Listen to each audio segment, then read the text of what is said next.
Hey class, this is Brother Siemens, and I want to do a quick podcast to kind of introduce the doctrines of the paragraph that you're going to be looking at this week from the proclamation.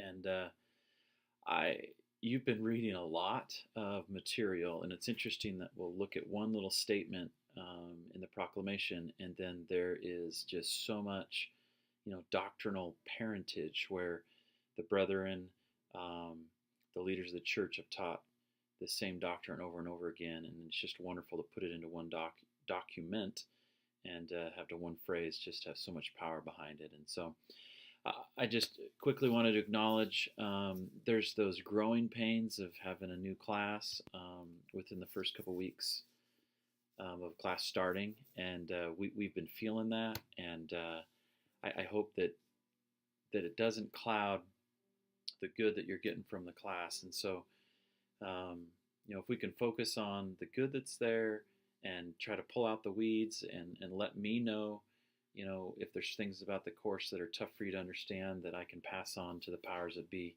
so we can continue to make this course a good course, that would be beneficial. And so,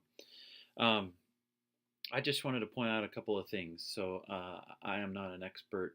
I have a little bit of education in the family background, and but I'm not a prophet. I'm a guy that's trying to learn just as much as you are.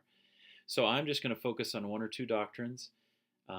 Nothing new, but just maybe some thoughts to consider as you study the words of the prophets.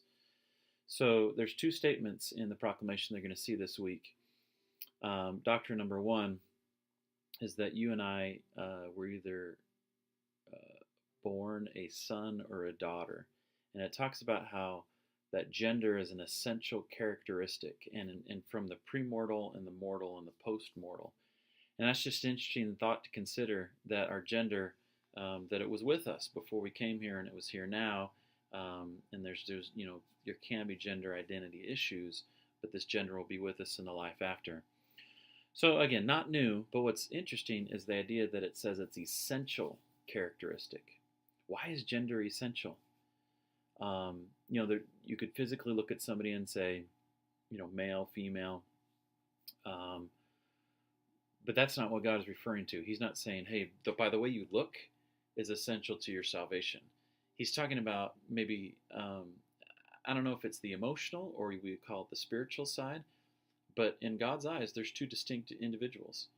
There's God and there's a heavenly mother, and they're different. And yes, physically, if you're able to look at them, there'll be physical differences.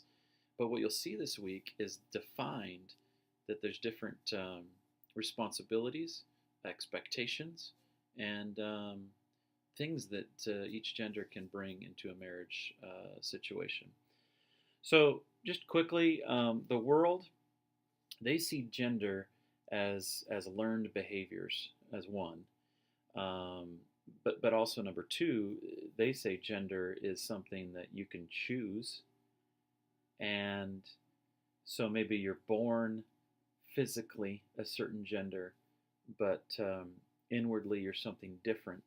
And so you can choose to change your gender.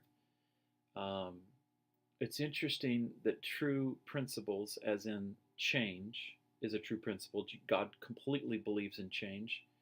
If we couldn't change the natural man, because we'd be lost. Natural man is an enemy to God.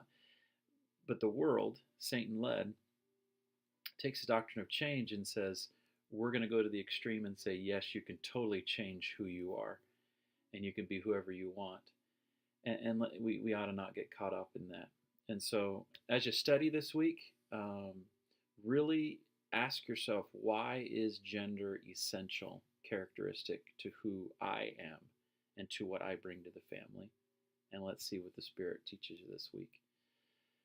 Keep working hard, keep putting your best efforts forward, and let's put ourselves in a position where God can be able to bless us in our efforts here. I hope you have a wonderful week. We'll see you.